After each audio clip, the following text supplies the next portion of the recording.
This morning, U.S. News and World Report is out with its list of the best jobs in 2014. It comes with the unemployment rate dropping to 6.7% in December, and that is the lowest number since October of 2008.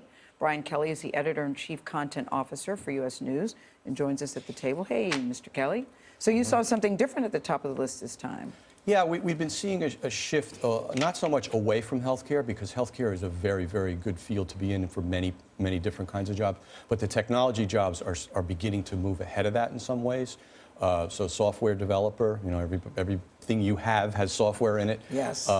Mobile phones require a whole new wave of development. Those jobs are absolutely going through the roof. They are high-paying jobs, $90,000 median salary for them. And not just, as you go down the list, there's other data-related jobs that are really beginning to How do you go about making the list? So we look at about 10 different factors. We are studying Bureau of Labor Statistics, the government data. We're looking at the projections. How many of these jobs will there be 10 years from now?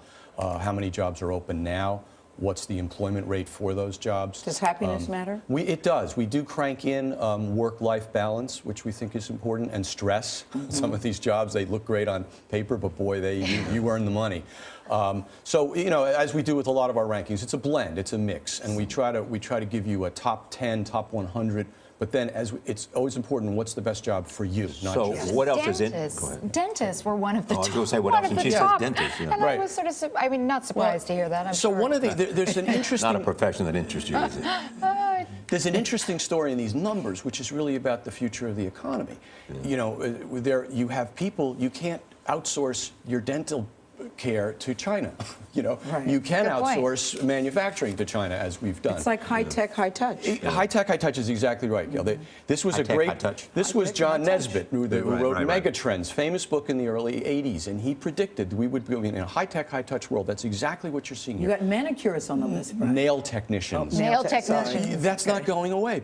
Physical therapists, school psychologists. But on the high-tech side, you have this surge of people who you know, for all these various industries, database managers and things, you don't even know what they do. So it's a pretty interesting story, and I think one of the things you realize is the qualifications are changing.